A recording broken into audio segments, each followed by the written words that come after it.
Hey there, you wonderful listeners. I have a question for you. Do you want to make a podcast? Well, Spotify's got a platform that lets you make one super easily and then distribute it everywhere and even earn money all in one place and for free. How can you beat that? It's called Spotify for Podcasters. And here is how it works. Spotify for Podcasters lets you record and edit podcasts right from your phone or computer. So no matter what your setup is like, you can start creating today. Then you can distribute your podcast to Spotify and everywhere else podcasts are heard.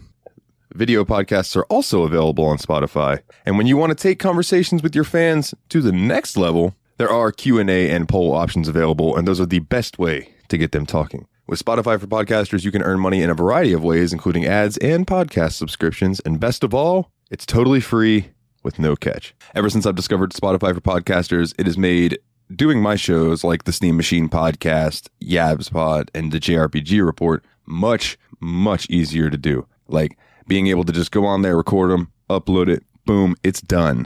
I don't have to pay for a site service to host or anything like that. It's fantastic. So I highly recommend that you give it a try. Download the Spotify for Podcasters app or go to www.spotify.com/podcasters to get started today.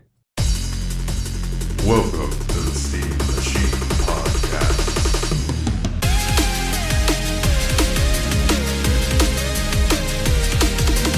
With your hosts, Dalton and Ryan.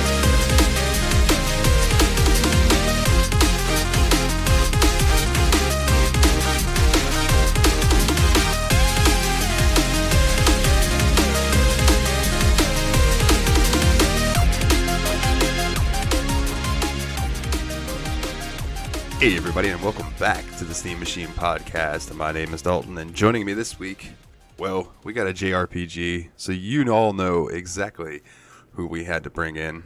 So, without further ado, he is the JRPG report man himself. James, how you doing, buddy? Hey man, how's it going? I'm doing just fine. Thanks for having me on, dude. Yeah, man, for sure. I have to say that you're gaining the reputation as our JRPG guy. Because as soon as Chrono Trigger was announced, at least one person, I know Nate, messaged me and was like, "Oh, JRPG, I know who's going to be the guest." Is that a good or bad thing? I don't know if that's like, oh man, this James is on again. Nah. Nate said he enjoys the episodes that you're on. So. Oh, very good, very good. Well, what's up, Nate? Thanks for the shout out. Oh yeah, and we'll go ahead and give him the shout out because he is the Patreon who gets the shout out every episode so far. So. What's up, Nate? How you doing, buddy? He's Mr. Patreon then. Yes, he is the cog in the machine. Mr. Cogsworth, as I call him right now. Cogsworth Turtle Man. Nice. So, sir, I was listening to your show earlier, your most recent episode. Okay. Which is, if everybody listening, I'm going to have you plug this again at the end. But okay. I get all of my JRPG news from the JRPG Report, which is James's podcast. That is a weekly show, comes out on Thursdays. Yes, unless normally otherwise noted. Yeah. We try to drop every Thursday afternoon. Yeah, which wonderful show, straight to the point. Everything you need to know about JRPGs, or anything that you might not think you need to know, but then when you hear it, you're like, "Oh, I needed to know that." And I have an example of that written here. So, for instance, sir, I heard you mention a certain game called Senran Ninja Taisen Neptune Shoujo Tachi no Kyoen. That was way better than I did. Oh, dude, I heard you say that, and I sat here and practiced it. I know about the Senran Kagura games. Okay. I haven't played them. Like, do you know much about them? I've got one of them on Vita, I believe. Okay. And I played a few minutes of it. It is ninja type games where various clothings slowly come off. Is that the idea of it? Yeah, pretty much. Yeah. Pretty much. It is an action game, like almost like a Warriors-esque game. At least the one that I played. I know they have different versions, but yeah, clothes come off, damage is done, bounces are happening. It's that. So it fits right into Neptunia then. When I heard you say that it was a Neptunia crossover, I went, oh yeah, that seems about right. Did you give a classic Wayne's World reaction like swing? Yeah.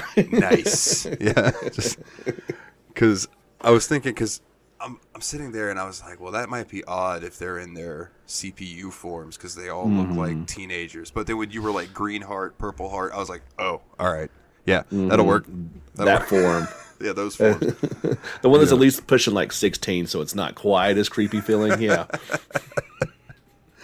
Yeah, man. And really, they're all probably like thousands of years old or something. You know how the old trope goes. Whatever you need to justify it in your mind, sir. Yeah.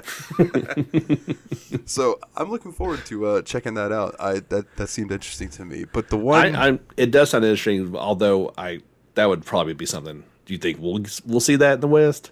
oh no, I doubt it. No, okay. No, I doubt it. If we did, I would be surprised. I would buy it, but I'd be surprised. If that ever did come over here, I bet it would be a few years from now, where it's just like we need to release something. Oh, fuck it, let's port this. Or why not, right? Or there's a possibility it gets a fan translation because the people that really want to play it. It's an action RPG, so I mean, it wouldn't even take that much translation. No, exactly. And really, it's probably going to be one of those games where you could probably get your way through it if you just wanted to play and see what the game's like. You know what I mean? Like, I know that Happy Console Gamer, and this brings me to the next game that I have written down. He played through Ys 9, the Japanese version, for the first, like when he first played it. And he said that he didn't really know what was going on, but he had a great time playing it. Yeah, and that's never been the issue. Like, we could get through those games, especially the action RPGs. It's like, it's more like the turn-based heavy narrative ones that, like, you really do need a translation of some sort. Yeah. It always pained me when I would download a ROM or something of a Super Nintendo game that sounded cool, and then I'd load it up, and it was not in English. And I'm like, I know this is an RPG because that's what I was looking for. So, back to the drawing board. The first time I tried to play the first Star Ocean, like, obviously there was no way to play it other than ROMs. And I didn't know that there was a patched one at first, so I was trying to like go through in the Japanese version, and I was just like, man, this is just not. It's fun, but I would really like to know what the hell's going on. Yeah, especially Star Ocean, you'd really want some story to go along with exactly what in the world you're doing. Yeah, I'm like, why is this dude turning to stone? What the hell is going on here? Why am I jumping to planets? This is weird. I found a translation, and a lot more made sense. But Ys 9, man, I am so excited for that to release on Steam. I believe it's sometime during the summer. I don't know the exact date. It is forever from now. I know. It wasn't long enough to wait a year and a half for it to come to the West, but then PC's like, you know what? How about another 6 months? That seems about right. Yes, but to your point of something that you said on your show, and again, I direct everybody to go check out the JRPG report. Is that more and more JRPG games are starting to come to PC? Like, almost all of them, really. I never thought I'd see the day that Kingdom Hearts would be on anything other than PlayStation, and then all of a sudden now it's on PC and I think Xbox, and I think it's been on Xbox. Actually, I think 3 came out on it, but I was very surprised to see that come out on PC, and it didn't really surprise me that Epic got them. You know what I mean? Because Epic's been getting weird things like that. Like, I think they had first access to Dragon Quest, the Echoes of the S Definitive. 5 other words. That one. Yeah. Echoes of Elusive Age Definitive Edition, Definitive Version 2.0. Yeah, exactly. Yes. Yeah. SV5, Neptunia, crossover. Yeah, I don't know. Just insanity. Yeah. No. So the other point that I think I made similarly was like, well, why are these games taking longer to get on PC unless it's some sort of exclusive window? Because you have no physical demands whatsoever. It's always going to be a digital, so I don't understand why there's the delay, to be quite frank. My only guess would be the PC market can be very they can be sticklers, I guess. And it's like, if you release a game that you can't unlimit the frames, if you release a game that's not in full like 4K or ability to go to 8K and all this bullshit, there's going to be a small sect of people that are going to bitch and complain, right? So you've got to make it for 14,000 different configurations. That's really the biggest problems. Yeah, because you have to think about all the different resolutions that there might be for people on their monitors, going all the way down to 800 by 600 sometimes for those old. Not that I don't think new games go that far down anymore, but you get my point. All the way up to 4K, they kind of have to take that into account. And I assume that equals more coding. I could be wrong because I don't really know a ton about the development. I would want to be more on the story side, not the. I mean, I would like to learn some coding, but whoo boy, man, it's not easy something to just jump into. You know? Oh no, I would not even. I've done enough light coding for websites. It's like I don't even want to think about what's required for a game development. Yeah, absolutely. Especially like I was reading a thing the other day, and I think it was maybe the new Final Fantasy VII remake that they were talking about, that there are more polygons in a strand of Cloud's hair than there are in some of the original PlayStation games. Oh gosh, yeah. Like I the mean, entire it's not even game. close. And I'm like, that's wild. Yeah, the amount of data is insane. And go quickly before I forget to make this point. You're talking about PC and Kingdom Hearts. How funny is it? It's on PC but not on Switch. That is kind of strange. That is kind of strange. I feel like I could understand if 3 wouldn't run on Switch because that's a very pretty game. I don't expect 3 to ever even try to run on Switch. But yeah, 1.5 and 2.5, I think they can totally go on Switch. Like, maybe it's because 3 can't. They won't tell that part of the story. That's a possibility. But Kingdom Hearts is also weird, and it's like, how some games have spin-offs and they just don't matter? Mm-hmm. Kingdom Hearts, it's like every spin-off story is canon and part of it. Like, even the phone game was like tied into the lore, and it was like if you wanted to learn about it, you played the mobile game because that was the story of the Keyblade War and all that shit. Oh yeah, and that always irritated me because I was, I only played the console versions. I didn't play the offshoots, and I was like, okay, I know something's going on here, but I don't have the time required apparently. Yeah, I never got super far into that game, and I think now they're shutting down the online servers, so it's like you can still play it, but there's no more online stuff, which that doesn't bother me any. No, it was what it was. But so one last thing before we dive into Chrono Trigger, this game I had never heard of called Edge of Eternity was sitting in my Steam cart 2 days ago. Are you serious? It's still on sale for $16 until like I don't know, like a week or so, maybe a little more. But I plan on buying it, right? So it's sitting there because they have this big thing on the Steam page. It's like, buy it now before the price goes up when it comes out of early access. So I looked at it and I'm like, I've never heard James talk about this. That was timely. Dude, I swear my hand up, like, that was the thought I had, and I was like, I've never even heard this mentioned. Like, maybe I'll wait. No shit. 2 days later, your new episode comes out. You start talking about Edge of Eternity, and I was like, oh, that game sounds awesome. I should have bought it. And I mean, thankfully, it went all the way up to $20, right? So, not like you. I mean, save a few bucks, of course. But yeah, no. So, that was episode 160. And I know I've mentioned it in passing a couple times, but it's kind of like I said in the podcast. It's not a game that I went into detail just because it's been stuck in that early access hell for 3 or 4 years. I mean, it has been a long time in development, and it's come a long way. Kind of looked like poo at the beginning, and now it actually looks like a real video game. So I'm excited about it. The screenshots on Steam look really nice. Yeah, I think PC is going to look phenomenal. I think PlayStation 5 will really look good. 4 will probably still look fine, but I think this is a by now is now a next generation title. It needs to be played that way. Yeah, I agree with that. I look forward to it. Like I said, I'm going to pick it up. I got some work to do Monday, so I'll probably take some money out of that and snag it while it's hopefully still on sale. Let me know what you think about it, too, because I've heard, previous things were not great about it, but like I said, it's come a long way, and I'd love to see how it looks and plays now. Yeah, the Steam comments that I saw, or how it tells you like overall and then recent. Overall was mixed, but recent was like mostly positive. So okay, which I mean that's what you'd expect, really. Yeah, for sure. Well, all right, let's just dive into it. Let me get out the obligatory Wikipedia bullshit. Chrono Trigger is a 1995 role-playing video game developed and published by Square. It was originally released for the Super Nintendo Entertainment System as the first game in the Chrono series. The game's development team included 3 designers that Square dubbed the quote-unquote Dream Team. Hironobu Sakaguchi, the creator of Square's successful Final Fantasy series, Yuji Horii, a freelance designer and creator of Enix's popular Dragon Quest series, and Akira Toriyama, the character designer of Dragon Quest and author of the Dragon Ball manga series. Pause. What a fucking crew that is. It was dubbed the Dream Team for a reason. And Like, wow. even at that time, everybody knew what it was. And it's like, you look at it now, it's like, oh my gosh, these people are just legends. Yeah. Yeah. I knew Akira Toriyama had something to do with it, but I had no idea about the other two. Wow, that's impressive.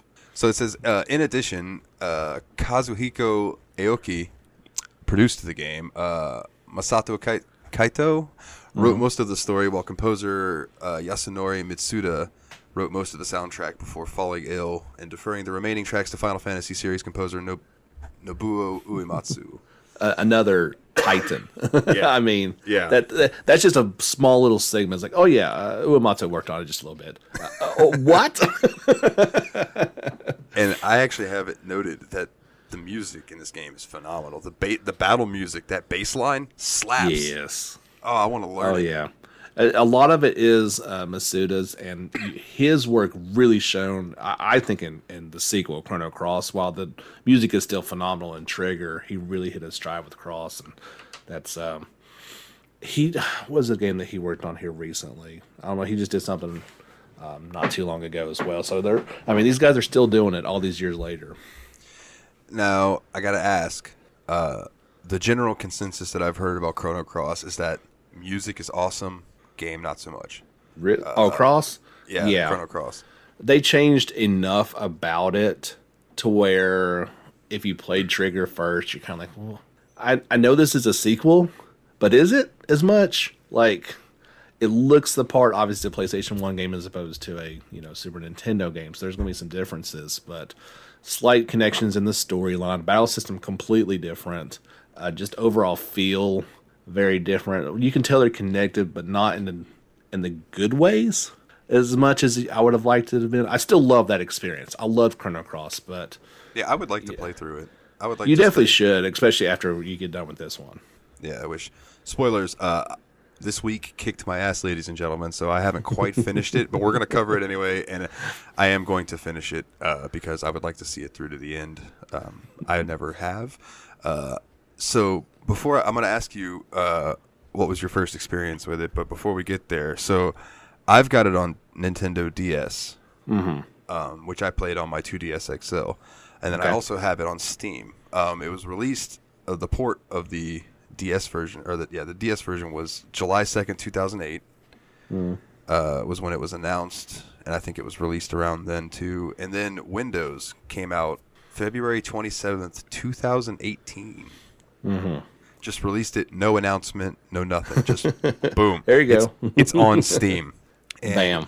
The Windows version includes all of the content from the Nintendo DS port, the higher resolution graphics from the mobile release, support for mouse and keyboard controls, and an auto save feature, along with additional content such as wallpaper and music.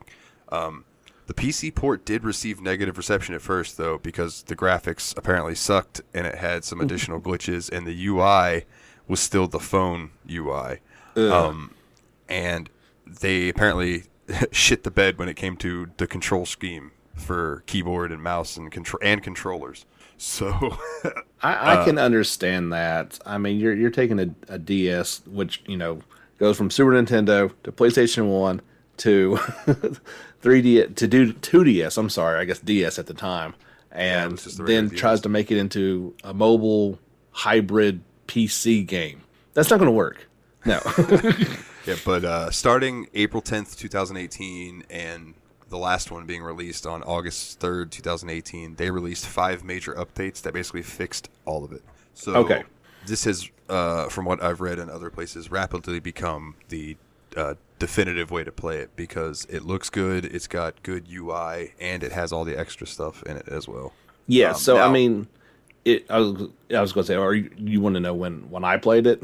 Yeah, I want to know about the original version. I assume is when you first played it. Was as a wee lad of 14 or 15, 95, 96, whenever it finally got into my chubby little teenager hands. I experienced it pretty much exactly. Back then it would have been, I guess, the Christmas after that it got released. I would have gotten it. That for many years was still the best version of the game on Super Nintendo. The DS made some good improvements to it. The PS1 version, so I give them kudos for adding the anime cutscenes by Toriyama. They are amazing, and I guess really those good. That's in that version as well. Yeah, but the load times are horrendous. I'm not talking about loading screens. I'm talking about battle loading, and you just kind of sit there for a minute while the enemies and you're all waiting to attack until it finally catches up to itself. Yeah, I read something too that was like on the PlayStation version, you can hit the button to open the menu and it'll go black, and then like 10 seconds later the menu will pop up, and I'm like, oh, that's harsh. Yeah, it's like how do we go backwards from a cartridge to a disc? Yeah, that's it was rough. Of course, players like myself who played on Super, it's like had no issues whatsoever. It was a perfect game from beginning, as far as I can remember. I did not remember anything wrong with it whatsoever. Super Nintendo games, they're so pixelated, and when you try to up-res these things, it doesn't always work out very well. Not to mention the controls were just perfect on the Super Nintendo pad, so it took a long time. I think the DS did a very admirable job of doing it. I thought that was a good addition. I'd love to see how it is on Steam. Now this had those improvements, exactly how it plays and looks, and the mobile version I don't want to deal with. But I know some people would probably scoff at me, but I played with the high-res graphics. Okay. It made the buildings and stuff look a little smoother. Mm-hmm. Like actually, the buildings looked a hell of a lot different, to be honest with you. But the characters looked smoother. It added maybe like a little bit of a blur to it, but I think that was just post-processing stuff. That makes sense. To kind of brighten it, maybe some bloom. I don't know, but it wasn't bad enough that I couldn't deal with it. You know what I mean? Right. But I really liked it. It made me realize that Ayla, that's not a tail that she had. It's like a cape thingy. I always thought she had a tail. It looks like a monkey tail, which, if you know Toriyama and Dragon Ball, would not be that far out of place. Exactly. Yeah. From Son Goku.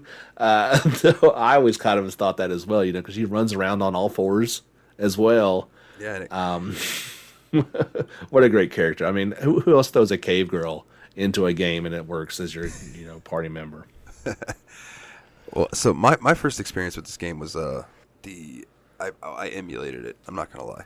And oh no! I have this. I didn't have a Super Nintendo growing up. You know what I mean? But definitively, every list that I look at had 3 fucking games on it that were Super Nintendo games. Mm-hmm. Okay, and you already know what they are. I'm sure everybody listening already knows what they are, but I'm going to say them anyway. Okay, go ahead, throw it out there. Chrono Trigger, Earthbound, okay, and Final Fantasy 3/Final Fantasy 6. Absolutely. Every time. So I said, well, damn it, I guess I have to play these games, because they are on every list that I look at. And it was always the top 3 in just different orders. Maybe one of them Earthbound was one of them Final Fantasy was, it was always the same. So, but I have this thing, and I think we may have talked about this before. I've got an issue with beating games, right? Bad issue, pal. Yeah, I know. And I know this show's helping me with that. Not this week, not so much, but it's helping me with that. But also when I emulate games, I almost never beat games that I emulate. And I don't know why. But I feel like if I own this game, then I'll beat it, because I can't even tell you why. It's like I just assume that it's going to mess up at some point and I'm going to have to start over, right? I just assume every game is a Bethesda game and I'm just going to hit a That's a horrible assumption. Glitch. it's the game-breaking glitch and everything, right? Maybe it's like the inner PS1 or PS2 that you might lose your memory card idea. Yeah. Oh God. I just lost 1,000 hours of gameplay. Yeah, it's just that little corruption square. No, Mom. all that Monster Rancher time. Oh gosh, Sean. I went through every disc in the house. Man, but so I bought this game for DS, which at the time I got it for like 30 something bucks. That ain't And I was bad, like- really. I was like, that's not bad. And no, and now I look now, and it's gone up since I got it a few years ago. And Okay. I didn't expect the DS version to be more expensive. You know what I mean? But yeah, it's climbing. I think now I saw a copy for like $50 or something like that. Yeah, I don't think it was pushed in great numbers, especially in the West. So, it was probably not easy to find even brand new for 35. So, Yeah. Oh, I bought that and Bravely Second at the same time, and Ooh. I had never played Bravely Default, so I don't know what's going on in Bravely Second. that probably wasn't your best choice ever. No, No, if it's but got it a was- 2 in the title. You should probably at least see if they're connected. It was it was cheap though, and I assumed that I would eventually get Bravely Default, but Okay. I never did. I guess I still could, even though they're taking the store down. I'm sure at some point. I'm sure, but I can still play the games that I can get physical copies of, which is why that's always a good choice for some of these systems. so you bought this on DS back in the day, but you didn't play it, or you played it a little bit. I got up to the point that spoiler alert. If you don't, well, spoiler alert for the whole episode. I'm not going to tell you to skip to anything. So I got up to the point that Chrono dies, Okay. and then I believe it splits everybody, and then you have to kind of go gather people. Yeah, I mean, you definitely got to regroup. So Okay, so yeah, that was where I got in the DS version, and then this time playing through the Steam version, I got to reforging the Masamune. okay. So anything that you want to touch on after that, I'm going to be relying on you because I don't know. I don't know if we have to as much since you haven't experienced it. I think that's one of those things like we can talk a little bit, but I feel like you should really experience it. We can talk about a ton of things without ruining the ending. Yeah. So, Okay, that's fine with me. okay. First thing that I noticed when I first played this was that battles were seamless. Now, I can't... Back when you first played this, and this was like a new thing, I'm sure like this game was like, holy shit, what is this, right? Yes, that you're going from turn-based and not seeing enemies on the screen and just random battles, right? And now you can't avoid most of them, but you can at least see it's coming, right? And Chrono Yeah. Trigger does such a playful way of doing it, like the one in the forest, right above below the castle, where the two imps are like rolling themselves back and forth to each other. Yeah. And then you stumble upon them, and they're like, ah! And then they attack you. I mean, that never stops in the game. Like it has a playfulness to it. It's dead serious as well. But yeah, just being able to see an enemy, like, okay, if I do run just right, I can actually scoot right by here. Oh, but then there's an owl in a tree with a bell that's going to alert everybody, and I'm going to have to fight them next. Those sons of a bitches. I can't tell you how many times I would sneak around some dinosaurs and then accidentally hit a bird, and then all the dinosaurs ran up to join the battle. And I'm like, oh, all right, here we go. Yeah, I mean, in addition, of course, not only do you see the enemies, but there's no, that is your playing field. That is where the battle is going to take place. It's not a separate screen as well. So at the time, it just completely blew your mind that this was even possible. And honestly, there's not been many games that did it after either. Like, you still have separate battle screens for things. That's where you don't see the enemies as much. It's just, it took a long time to get back to that. It's been only within recent years that I would say that RPG started steering more towards that, and usually turn-based games still have some sort of transfer over to the battle instead of just boom, it's happening. Or if you take like Dragon Quest 11, they're on the screen and you fight them, but then more enemies appear. Like even with a lot of times with Trigger, you saw how many enemies were going to be in that fight. You knew exactly what it was going to be up against. Yep. Yeah. One instance of the kind of jokey stuff to me was I think I was going up this mountain that had these bird people that kept they had like the bird ninjas, and there's just one on this little cliff, and I walk over and talk to him, and he's like, "Shh, shut up, you're gonna ruin this ambush." Yes. And then I walk down the ladder, and him and his buddy ambush me. Or the ones like, it looks like he's throwing little pebbles, but I guess he's throwing like shuriken or something. A lot of it's up to interpretation back in the day. Yeah. But yeah, they can hit you with, and that triggers the battle. There's no penalty or advantage to surprising me, whether they're surprising you. It's going to be the same no matter what. But very humorous, and like I said, that just never stops. It's so good. Yeah. That little bird that was throwing stuff at me, he was across the way. Well, I eventually made my way over there, and I went to attack him, and he just jumped across the river and then kept throwing stuff at me. It's like, nope, I'm going over here. I was like, oh, you little bastard. I'm going to let you live because that was funny. Yeah, dude. Oh, man, my mind just blanked when I was trying to think of the, like, literally my mind blanked when I was trying to think of what I was about to say. Dead air is awesome for podcasts and radio. Luckily, Truncate Silence takes care of that. Oh, what was it? It was something to do with the battles.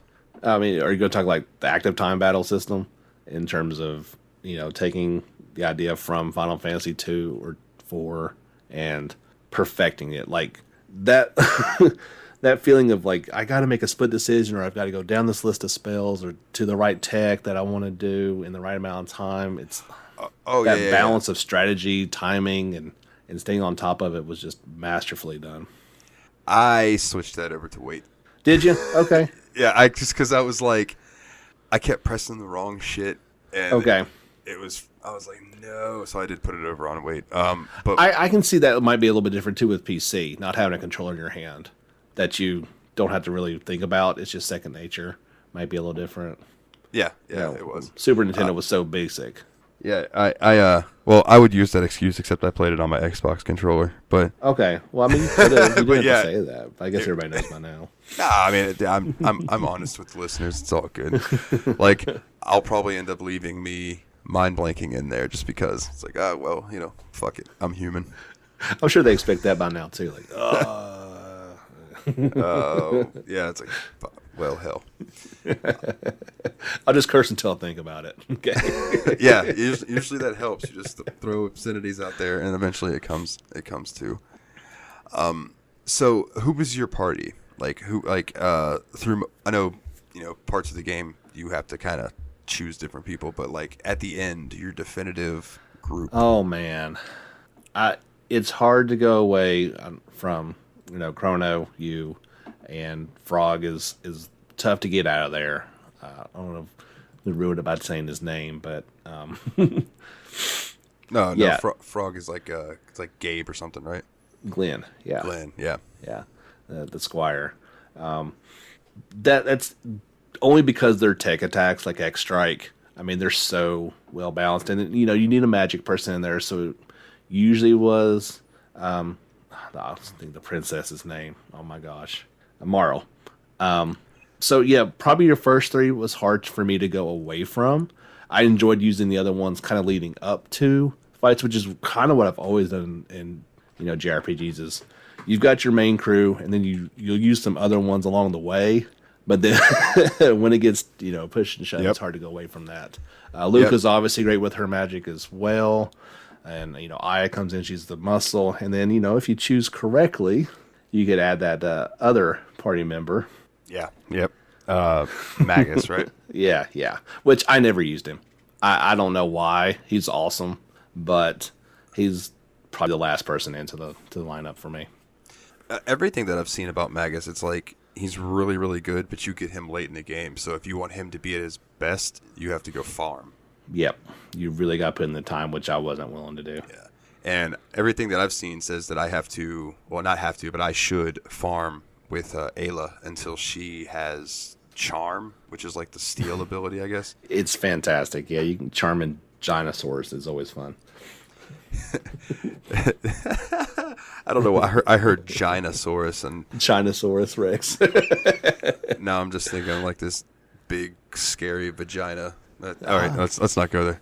No, we don't. We can. I mean, that's creepy, but we can do that. No, yeah, Charm. I almost forgot about Charm. Oh my gosh, yeah. Our boulder tosses. I mean, she's obviously a wild character and a wild card in battle, but maybe two. I don't think she really has any magic, if at all. And no, she's just like apparently she just uses her fists, and that strength is based fist strength is based on your level. So she hits the hardest in the game. If you have her max level, she will hit the hardest with her regular attacks. I can see that.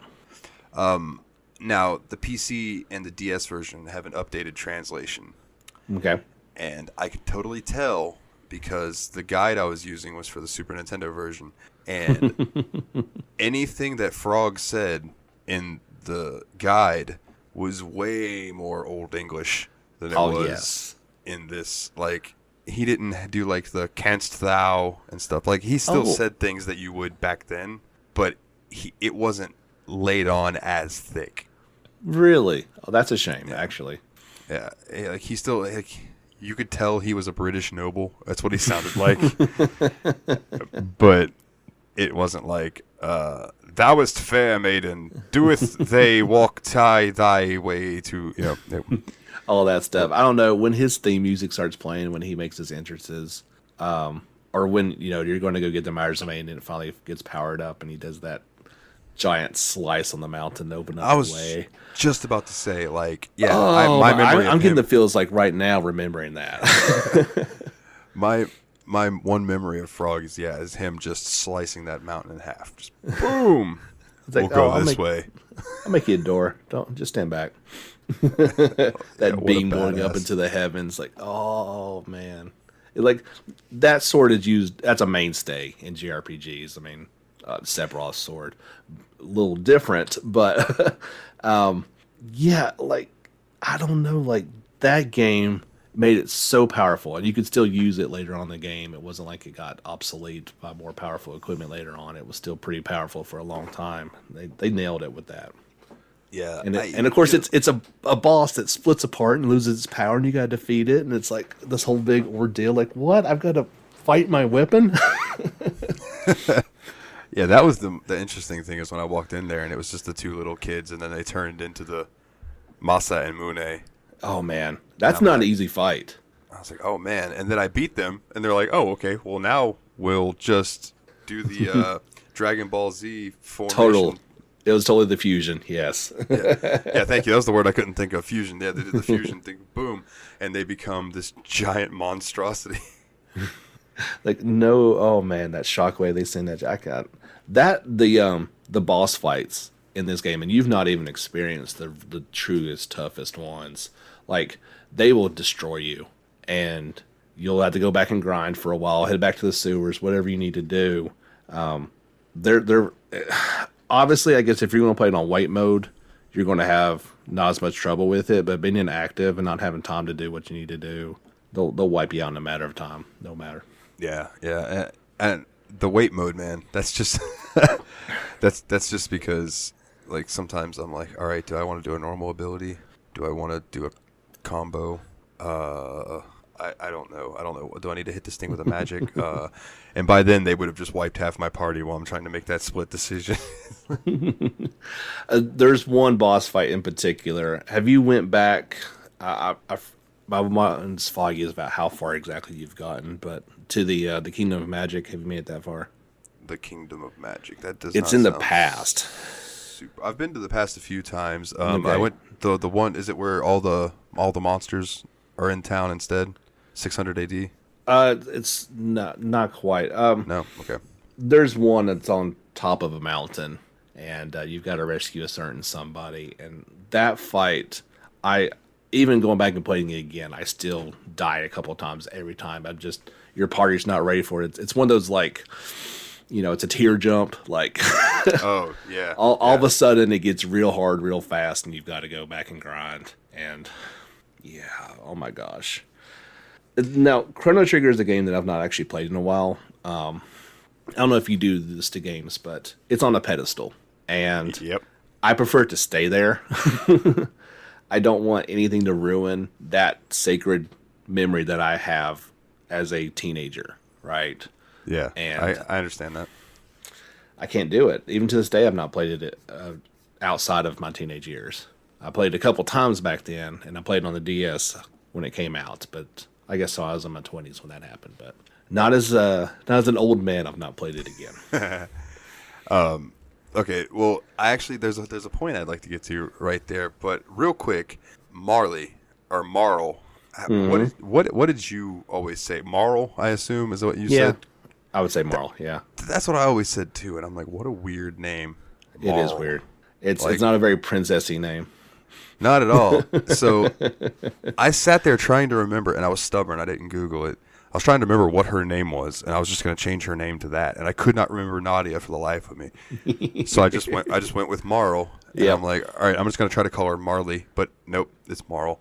Nope, can't do it. No And Marley. it's like, There's I'm no just Y at thinking the end. You meet this like really pretty girl, looks like she could be the princess, and she's like, "Hi, my name's Marl." Right. like, okay. oh, I'm hi. just going to go now.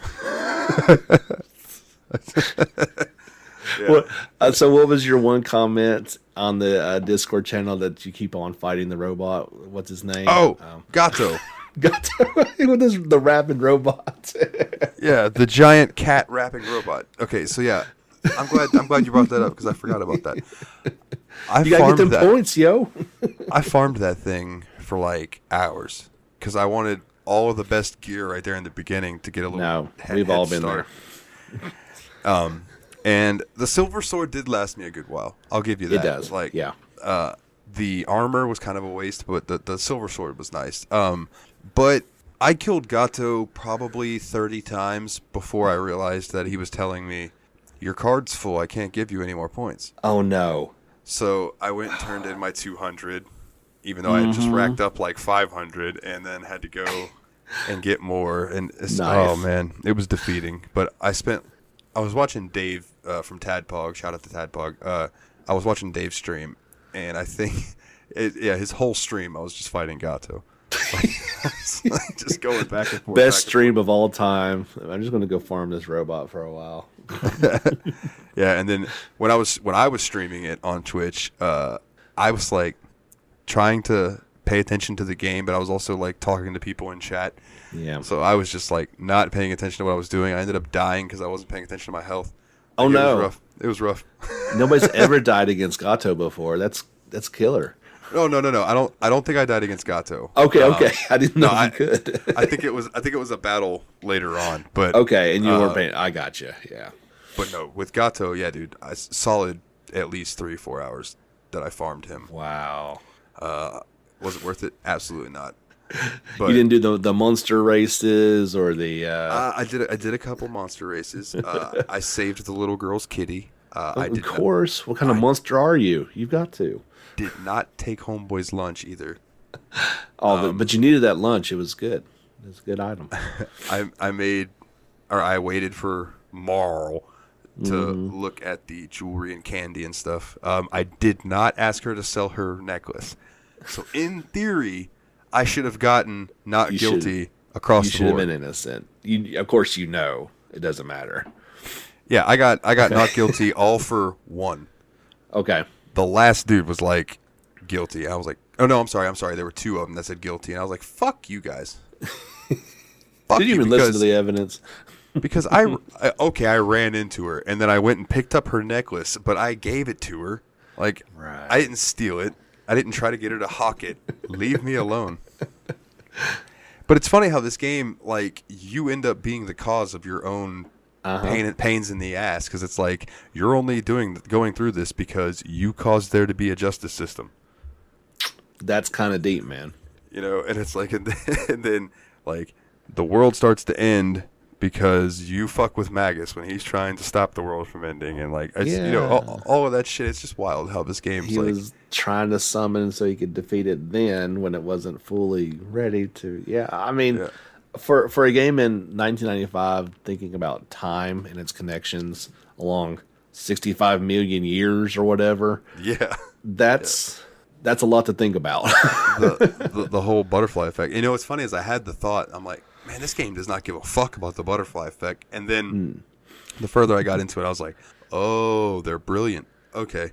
Yes. Okay, I see where they're doing now. Yeah, okay. So they do care about the butterfly effect. Yeah, just a little bit. Yeah, it's connected. Yeah, your choices matter. So before we get to this final part where I think we might argue a little bit, actually. Okay. Anything else that you'd like to touch on from the game? The only thing that the thing I really do not understand is I thought one of the best aspects of the battle system in particular was the techs, and combining the techs 2 and 3s into really ultimate attacks that you needed later on There's only been a handful, if any, games that have done that since then. Oh yeah, we didn't even touch on that. Yeah, the tech things are really cool. The combo moves. So impressive. It's so much fun, and you really did need to do a lot of those in order to succeed later on in the game. Of course, high level magic helps as well, but yeah, there's a handful, like in the Suikoden games, if you cast a couple magic at the same time, they'll combine and make different magics. But in terms of really combining, like Trails does it a little bit. In the Sky series, you can combine attacks, but nothing like Chrono Trigger did. And I think that was one of the things I was disappointed in Cross was they got, they kind of got away from that in a lot of aspects. But that was always, especially in the active time battle system, really having to pick and choose. And you'd be waiting on it to go from a gray highlighted to a white, which means you could use that tech attack that you really wanted to, like that. Yeah. So have enough time to do that before before he hits, type of deal. Yeah, Just man. masterful. But yeah, if you're talking about just from story to gameplay to characters to plot twists to it was just the ultimate package of a game that really had no negatives to it, in my opinion.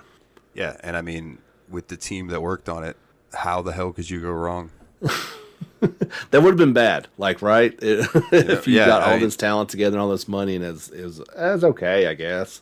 I mean, there are certain Final Fantasy games that we just won't bring up because maybe they didn't have anything to do with those. No, I don't. No, probably not. As far as these early games, man, this is probably the pinnacle. Like I said, those 3 games that are always mentioned: Chrono Trigger, Earthbound, Final Fantasy VI. Yes, and Chrono Trigger blurs the line. It goes from not only greatest RPG, JRPG, it goes over into greatest of all time. Period. That's the leap that it makes. Yeah, it definitely bleeds over. Like those lists that I was talking about reading were not always just Super Nintendo lists. It was like I would Google what are the greatest RPGs of all time that I need, the classic RPGs that I need to play because I wanted to know. Like I want to know the history of that's and never failed, always there. I was kind of hoping that you hadn't even touched the DS version. Like if this was the very first time you had played it and how it would have for anybody, if you played a game growing up and you play it now, it's not going to be the same. And this game was a product of its time. I really wonder how if somebody played I've heard this is the greatest RPG of all time, and they play it and they're disappointed, right? Because it doesn't compare to games after it in terms of graphics and presentation and all that type of stuff. I was always curious about that aspect. Well, even playing on the DS version when I did, and even emulating the Super Nintendo version, I took it for what it was. Okay, this is an older RPG, and granted, not everyone is me, and not everyone's gonna give things the benefit of the doubt. Not everybody's gonna be generous with expectations, but going into this and being all right, this is a Super Nintendo game that seemed to accomplish more than some PlayStation games that I played. Was really, it said something, and to have a story as good as it did packed onto a little fucking cartridge that's 6 megabytes, and it's not even 6 megabytes. I think Star Ocean was the biggest game on the Super Nintendo that I know of, and I think it was 6 megabytes. So Gosh. Chrono Trigger was smaller than that, and it told a better story in say 4 megabytes than some games do that are, I don't know, 100 megabytes or 100 megabytes, the fuck, 100 gigabytes. Yes. It's insane to me. But that's crazy. I just think about that. A thumbnail for YouTube, the max is 2 megabytes. So a picture. Yeah. An entire game was 3 times that big. That's just crazy. Brother, there are pictures on your phone right now, I guarantee it, that are bigger than the entire Nintendo library. Oh, easy. Yes. I have all the NES games, every one of them, even the Japanese. Well, I think it might be all the American. I don't know. There's 900 in a file on my computer, and it takes up a minuscule amount. It's 40 megabytes or something like that. It's some stupid low amount. It fit on a CD. Yeah. Yeah, it's insane. They're small enough that I don't know how fluent you are with USB drives, but like the exFAT 32, like the old. Yep. Okay, so you can't put anything on those that's bigger than like 4 gigs.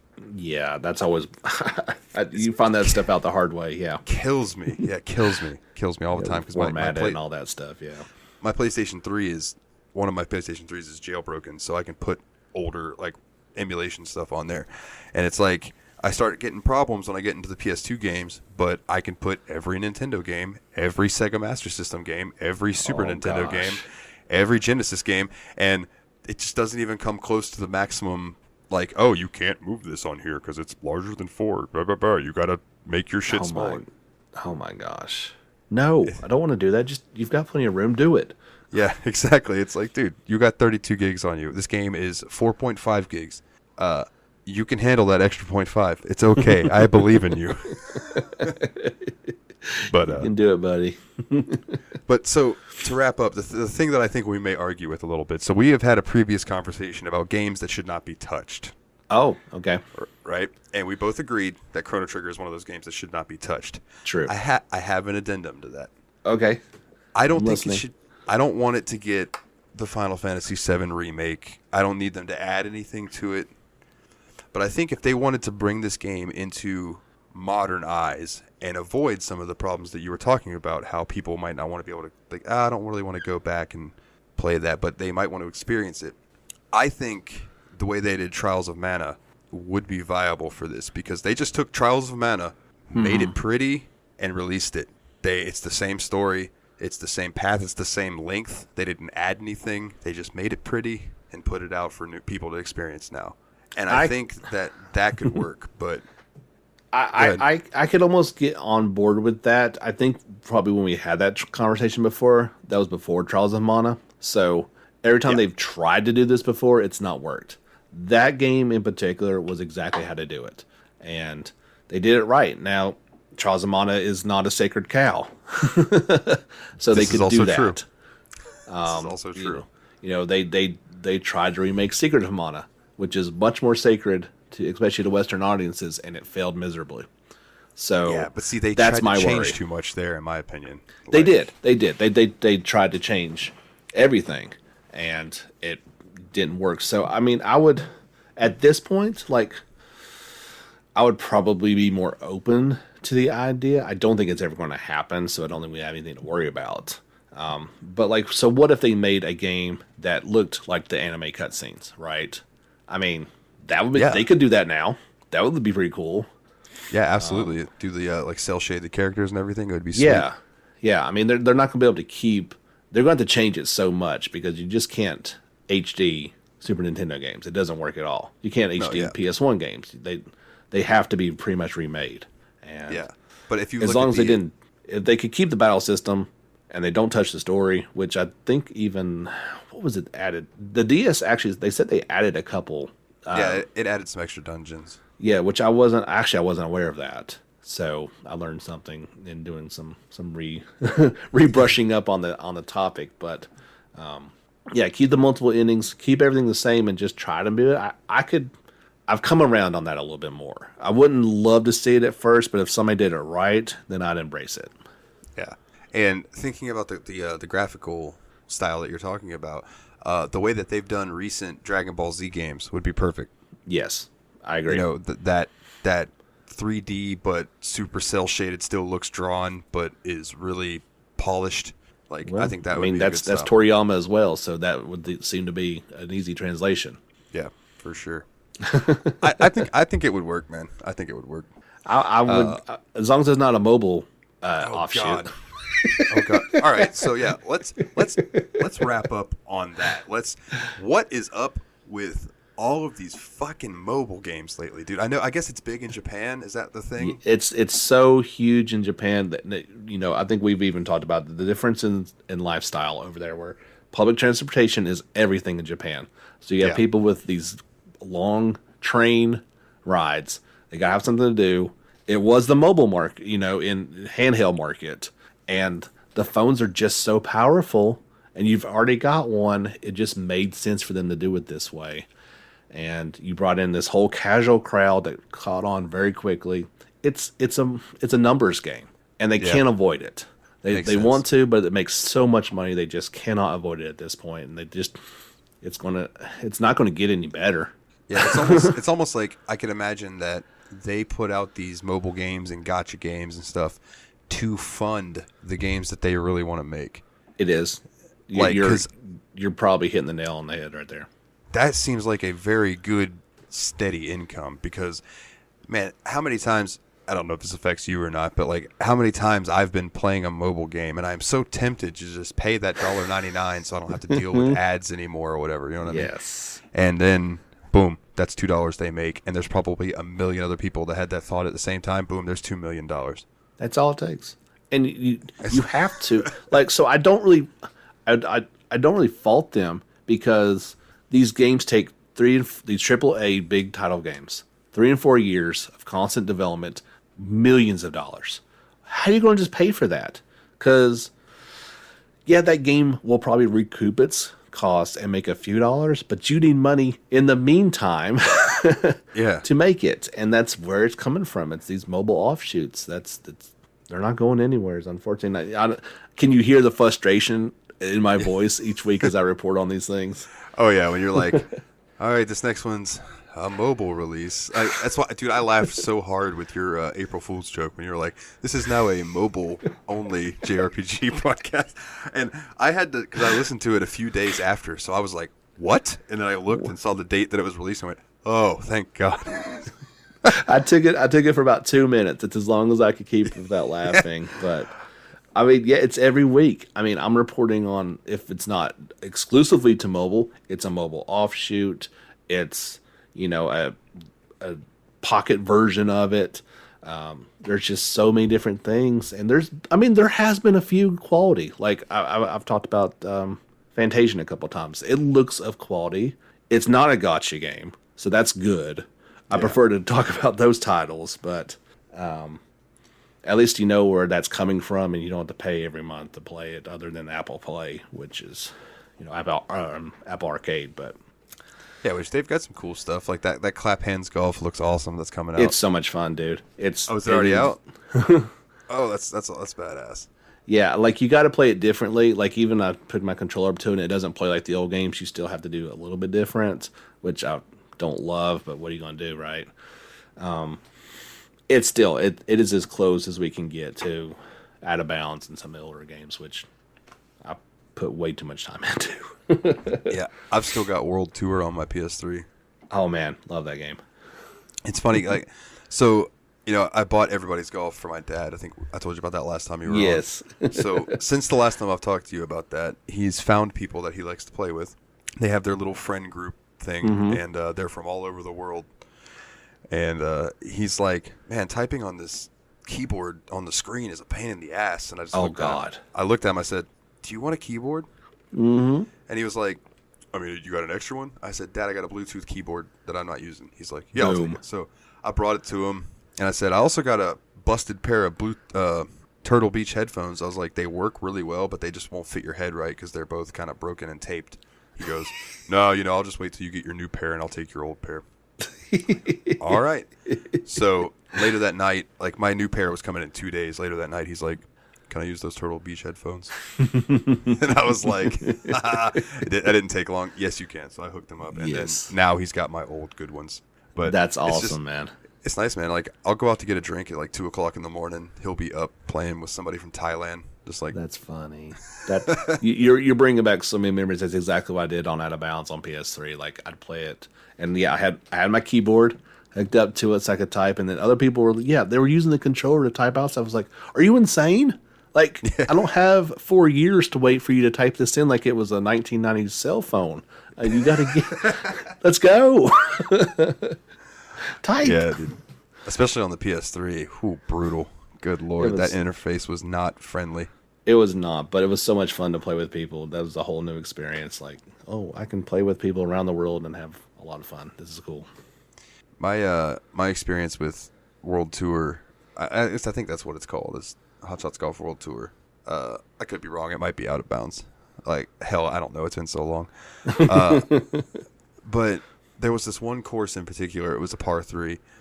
And I played it over and over and over, for days until I got a hole in one. Oh, wow. Because it was just like you'd hit it and there was like a little lake between Yes. you and it went down and there was the green. So over and over and over, just smacking it in there until I finally got that hole in one and was like, yes. And then I don't even know if I've loaded that game since. Wow. I had played so much of it at that point. And then my dad took over and he fucking maxed out every character. Like, he ended up really liking Kratos, of all people. Oh, I love playing with Kratos. Yeah. Like, because Kratos would just cream that ball. Like, par fives, nah, par three.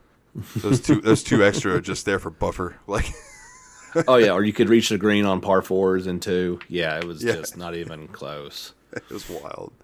Yeah, that was a lot of. Yeah, that game was fantastic. And, like, I think that's why I didn't like the PS4 version of, making your own player. Like, I actually enjoyed playing with those custom made, not custom, but, characters in the game and find your own perfect ones that you loved. And you could buy the DLC, extra courses, extra characters if you want to. Yeah, they got some dollars from me. So yeah, for sure. My dad's got all the DLC courses and stuff. And then one day I think I sent a picture of this to you actually. He was playing the Everybody's Golf, and he says, Dalton, come here, you got to see this. So I walked in there, and he's looking at somebody who had made their character look like Al Bundy. oh my gosh, it was great. And he went to go tell my mom about it, and as he walked in there, I copied it so he would have it. And then when he came back, he looked and he goes, "Oh, how'd you do that?" So now he can play as Al Bundy, and I showed him how to copy people. So now it's like if somebody has a jacket he likes, he'll copy it so he can have that jacket. That's fantastic.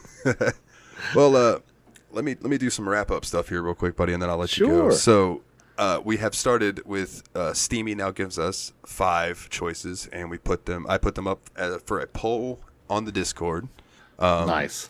If anybody listening wants to join the Discord, if you go to thesteammachinepodcast.wordpress.com, because I have not paid to take WordPress off that yet. If you will go there, there is a link to the Discord. Click it, boom. It'll send you a link. You can join the Discord, and you can have your voice be heard. Vote. And it's your American right to vote. Do it. Yes, or your British right, or your Australian right, Whatever. or your wherever you live, it is your right. Actually, you know what? Wherever you live, it is your American right to vote on this poll. And the winner this week with five votes was Pokemon Uranium. What is that? I don't even know that was a game. So Pokemon Uranium is a game that was made in RPG Maker with this set that's called the Pokemon Essentials set. So it's a PC game. Like, it is made for PC. Oh. But it has all of the makings of a Pokemon game. But this particular version, all of them are what they call Fakemon. Mm-hmm. So they came up with them for this game. Okay, so they won't get sued. Yeah, basically. But there are games that use Pokemon too. Like, there's one that's based on. Do you remember the fusion thing that was going wild for a while? Fusion. People would go to the Pokemon fusion generator, and they would put in 2 Pokemon, and it would show you what they look like if they fused them together. If I say yes, will you believe me? No, I won't. No. Okay. Yeah, I knew. Well, you know. So there was this thing. There was a site that you could do this, and somebody took that idea and made a game out of it. And you can actually catch 2 Pokemon, then go to this place and fuse them together. But that's not Uranium. That's another one that I have that I don't remember the name of it. But Uranium is supposedly like way more edgy than normal Pokemon games. Okay. So we'll see. We'll see. What was funny is that Ryan messaged me and he's like, "Hey man, if Pokemon wins this, I want in on it." And I said, "Oh, all right, that's fine." So I messaged him today. I said, "Hey man, Pokemon won. Do I need to send it over to you, or can you find it online?" And he writes me and he goes, "Man, I gotta back out." And I was like, "What happened, buddy?" And he's like, "My car broke down and I gotta pick up extra hours to pay for that." And I went, Oh man, that fucking sucks. And he's like, "Bro, this summer break cannot get here soon enough." So we hope it we send our love to you, buddy. We hope things tip up for you. But this week, that's rough. Yeah. If you want to come vote on this week, the poll choices are Myst Masterpiece Edition, Serious Sam 3, the King of Fighters 2002 Unlimited match, Kingdom Come Deliverance, and Session.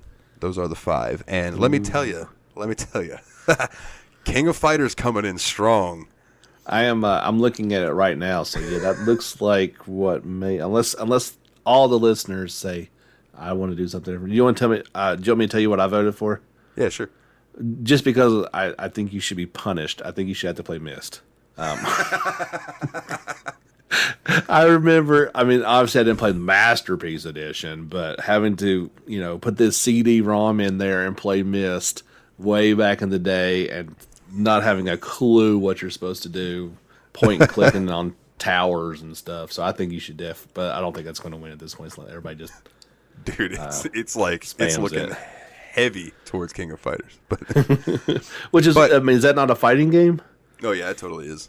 Okay, so that'd be a short week for that one. That shouldn't take very long. Yeah, to me, that I feel like people voting for that are the people that watch me on Twitch. They're like, yes, we want to see you get beat up. Because I'm bad at fighting games. But we'll see. We'll see what happens. So before I plug my shit, plug yours, my friend. Go ahead. Oh, yeah. There's this. We do a little weekly podcast every Thursday afternoon, unless something happens. Like this week, it ended up coming out Friday because work happens. But we talk about all the latest JRPG news that happened in the past week, unless I missed a story or something like that. But yeah, we have a lot of fun on there. It's the polar opposite of Dalton's. It is family friendly and completely clean. But yeah, so you don't worry about anybody overhearing anything. You can listen in the car on the way. We just talk about all the news, games coming out, stuff I'm playing at the time. But just updates on stuff like we talked about this week. It was Edge of Eternity coming out and excitement levels, hyping up games, all that fun stuff. We still have our YouTube channel is growing, so that's where I put all the trailers and gameplays and live streams and stuff like that. So yeah, man, 800 subscribers. Congratulations on that. Thank you. I think we just hit like 830. So like I beg on us, like if we get to 1,000, YouTube will throw some pennies at me every week, and that'd be awesome. Hell yeah, that would be awesome for sure.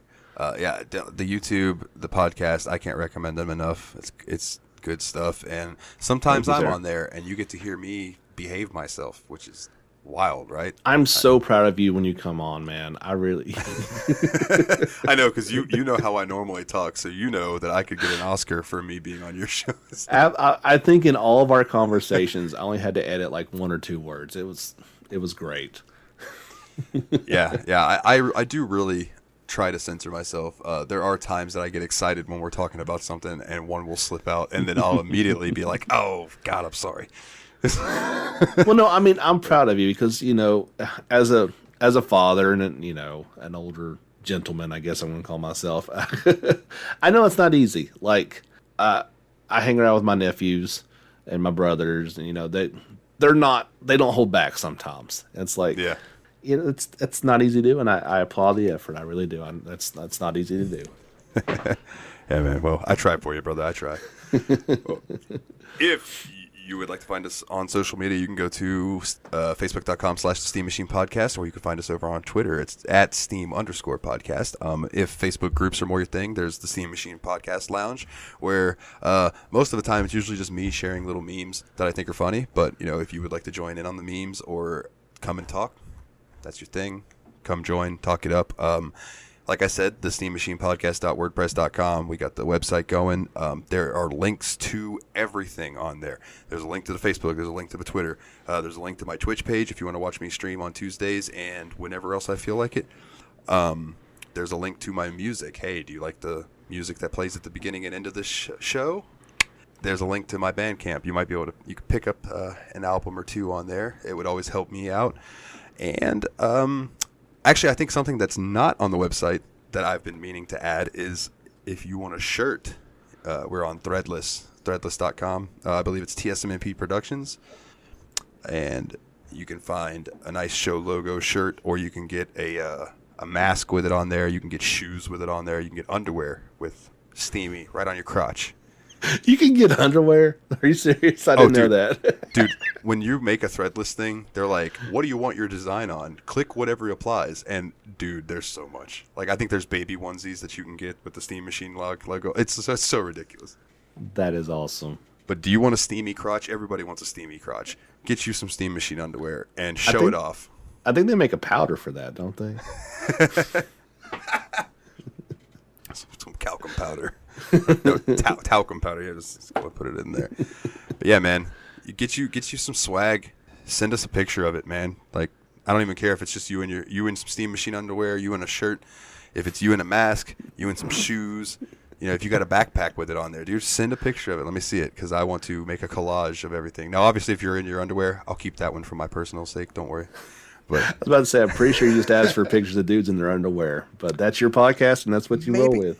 Maybe it's not all dudes. We got, like, I think Anchor tells me that we have, like, an 8% female to 92% male. That's awesome. Like that. So, that's very representative of the planet. So there you go. Yeah, the gamers. Yes. No, mine's the same way, bro. It's maybe 10 out on a good week, but yeah. I think that's about all my social media bullshit, man. I appreciate the hell out of you coming on, brother. I know I've kept you for over an hour, and I am very appreciative of you, especially right now with not having the guest every week. You know, getting them where I can is nice, and I knew when I pulled a JRPG, I had my handy dandy JRPG man that I can always rely on. You absolutely can, and it was always fun revisiting this one. But yeah, anytime you have one on, even if I've not actually played it, I wouldn't mind coming on and saying why I've not played it, because it's garbage, and I'm glad that you're playing it instead. Oh yeah, I can't wait to pull something like obscure that even you have not played or heard of, like I don't know, like a Record of Algarest War Generations. Oh yeah, something. I've got one of those. Was that a PS3? I think they were PS3 and Vita games. Yeah, I've got the one that says 0 on it. I'm looking at it right now. Oh, okay, Zero Generation. So that's the prequel. Yeah. Okay. I don't know if Zero's is long, but I know that Record of Algarest War Generations, the first one, is, I think just the main story is like 120 hours. And completionist is like 280 or something, some ridiculous amount. Holy cow. Some ridiculous Persona 5 level of No, that is not Persona 5, my friend. That was 120. Because we did it twice. We know exactly how long it is. You're talking like my level of Xenoblade Chronicles 2 craziness. Oh, that's another series that I hope eventually gets ported to PC so I can dive into it. I wouldn't hold my breath. Yeah, I know, and that's just like I saw the thing about Persona 5 coming to the Epic Store, and it hasn't happened yet, and that makes me a sad panda. Don't believe these lies. They just get your hopes up. Well, on that note, he's Ryan. Wow, I've never been called that before. Thank you. You're welcome. You're a real Ryan, bud. He's James. I'm Dalton. R.I.P. DMX. As always, guys, take it easy.